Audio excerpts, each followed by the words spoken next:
Di sebuah kerajaan di tengah padang pasir yang luas, hiduplah seorang raja yang bijaksana. Namun, putri raja, Putri Laila, memiliki sifat yang sangat berbeda dari ayahnya. Ia dikenal licik, penuh tipu daya, dan sering memanfaatkan kecerdasannya untuk menjebak orang-orang yang tidak disukainya. Suatu hari, Putri Laila mendengar tentang Abu Nawas, seorang lelaki yang terkenal dengan kecerdasannya, humornya, dan kebijaksanaannya yang sering membuat banyak orang terkesima. Aku ingin menjatuhkan nama Abu Nawas, gumam Putri Laila sambil menyusun rencana. Dia terlalu sombong dengan kecerdasannya. Aku akan membuatnya malu di depan semua orang. Putri Laila memanggil pelayan istana dan berkata, "Undang Abu Nawas ke istana. Katakan bahwa ayahku ingin memberikan penghargaan atas kebijaksanaannya." Pelayan itu segera pergi menemui Abu Nawas. Ketika Abu Nawas mendengar undangan itu, ia tahu ada sesuatu yang mencurigakan. Raja tidak pernah memanggilku tanpa alasan jelas, pikir Abu Nawas. Namun, ia tetap memutuskan untuk pergi ke istana, karena ia yakin bisa menghadapi apapun yang terjadi. Pertemuan di istana. Sesampainya di istana, Abu Nawas disambut oleh Putri Laila yang berpura-pura ramah. "Abu Nawas, ayahku sangat terkesan dengan kecerdasanmu.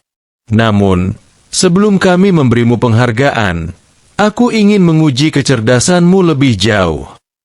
Abu Nawas tersenyum. "Tentu saja, Yang Mulia. Ujian seperti ini adalah kesempatan bagiku untuk belajar dan bersenang-senang."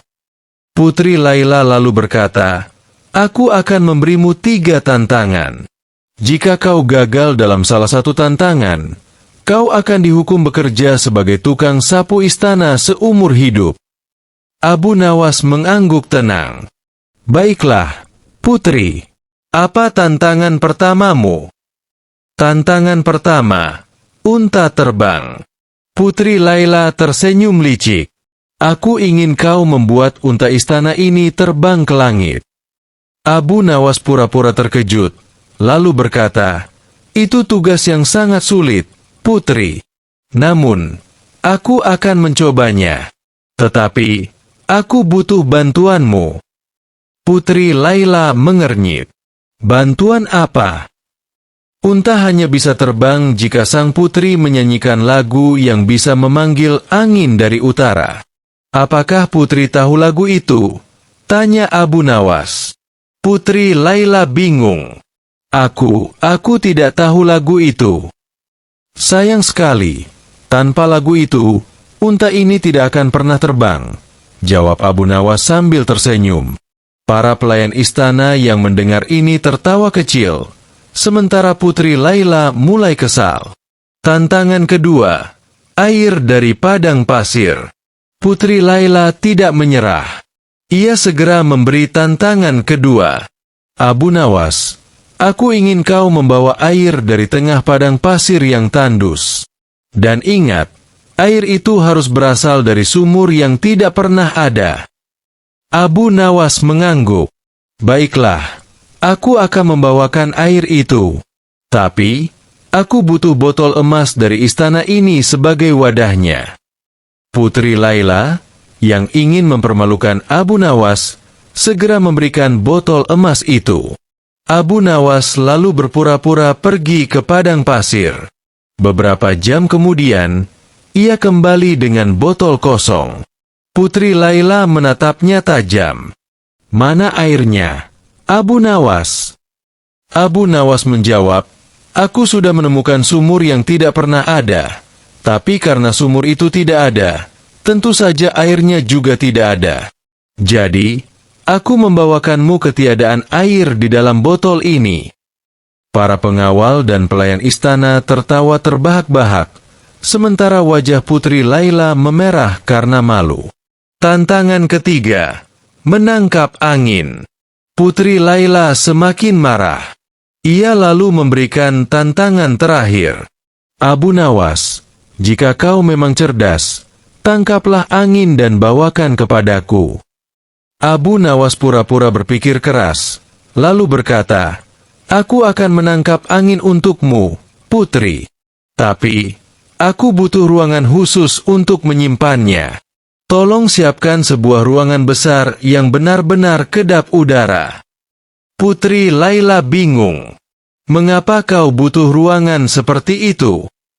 Karena jika aku menangkap angin, ia akan segera pergi jika ruangan itu tidak tertutup rapat, jawab Abu Nawas.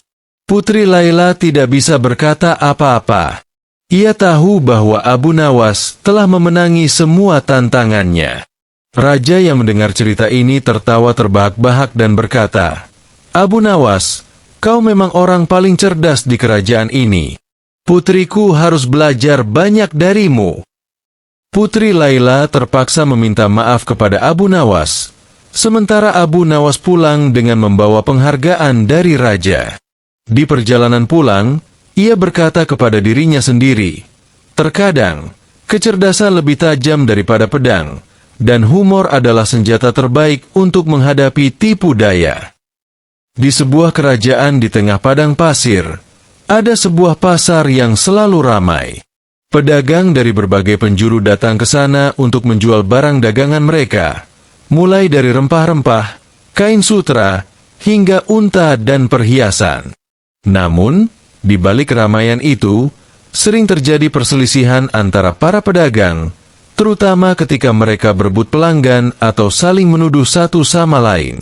Suatu hari, di tengah pasar yang riuh, dua pedagang besar, Tuan Harun si penjual permata dan Tuan Salim si penjual rempah, terlibat pertengkaran hebat.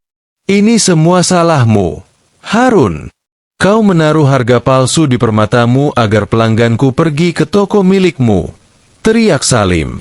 Harun tidak mau kalah. Omong kosong, Salim. Justru kau yang menyebarkan rumor bahwa permataku palsu. Pertengkaran itu menarik perhatian banyak orang, termasuk penjaga istana yang melapor langsung kepada raja. Raja yang bijaksana segera memanggil Abu Nawas untuk menyelesaikan masalah ini. Abu Nawas masuk ke pasar. Ketika Abu Nawas tiba di pasar, ia melihat kedua pedagang itu hampir saling pukul. Dengan langkah tenang, ia mendekati mereka dan berkata, wahai Tuan Harun dan Tuan Salim, apa gunanya berteriak-teriak seperti ini? Bukankah kita semua manusia berakal? Mari kita selesaikan ini dengan cara yang adil. Keduanya berhenti berteriak, tetapi wajah mereka masih merah karena marah. Abu Nawas, kau harus membuktikan bahwa aku tidak bersalah, kata Harun. Tidak, Abu Nawas. Kau harus membuktikan bahwa Harun adalah pembohong, balas Salim. Abu Nawas tersenyum. Baiklah, aku akan menyelidiki masalah ini. Tetapi, aku butuh waktu sehari penuh. Besok pagi, aku akan memberi keputusan di alun-alun pasar ini. Keduanya setuju, dan orang-orang pun bubar. Namun, Abu Nawas punya firasat bahwa ada sesuatu yang lebih besar sedang terjadi di balik perselisihan ini. Malam yang aneh. Malam itu, Abu Nawas memutuskan untuk mengintai pasar secara diam-diam.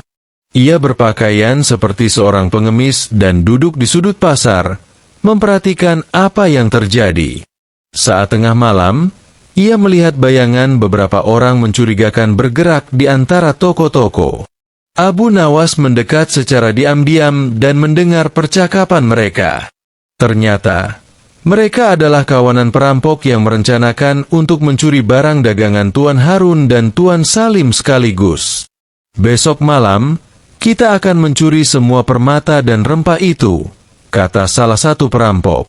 Dengan begitu, mereka tidak akan pernah tahu siapa yang benar atau salah. Kita yang menang. Abu Nawas tersenyum tipis. Jadi, inilah penyebab sebenarnya dari kekacauan ini. Aku harus menyusun rencana untuk menangkap mereka. Rencana Abu Nawas. Keesokan paginya, Abu Nawas kembali ke pasar. Ia memanggil Tuan Harun dan Tuan Salim, serta semua pedagang lainnya. "Aku sudah menemukan solusi untuk masalah kalian," kata Abu Nawas dengan percaya diri. "Benarkah?" tanya Salim dengan mata berbinar. "Tentu saja," jawab Abu Nawas. "Tetapi, aku butuh bantuan kalian.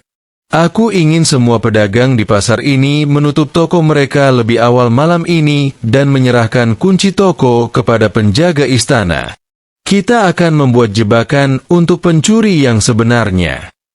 Meskipun awalnya ragu, para pedagang setuju karena mereka percaya pada kecerdasan Abu Nawas.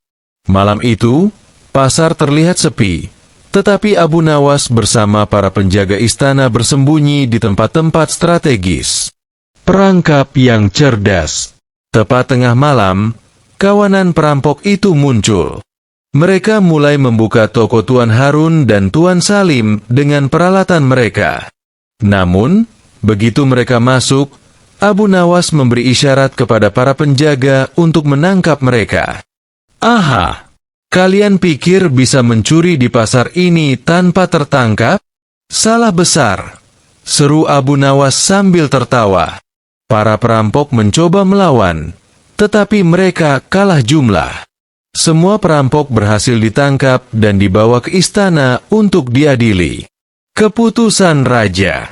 Keesokan harinya, Raja memanggil semua pedagang ke istana. Ia memuji kecerdasan Abu Nawas yang tidak hanya menyelesaikan perselisihan, tetapi juga melindungi pasar dari ancaman perampok. "Wahai rakyatku," kata Raja, "perselisihan kalian hampir membuat pasar ini menjadi sasaran empuk para penjahat. Berkat Abu Nawas, kita semua belajar bahwa kerja sama lebih penting daripada saling menyalahkan."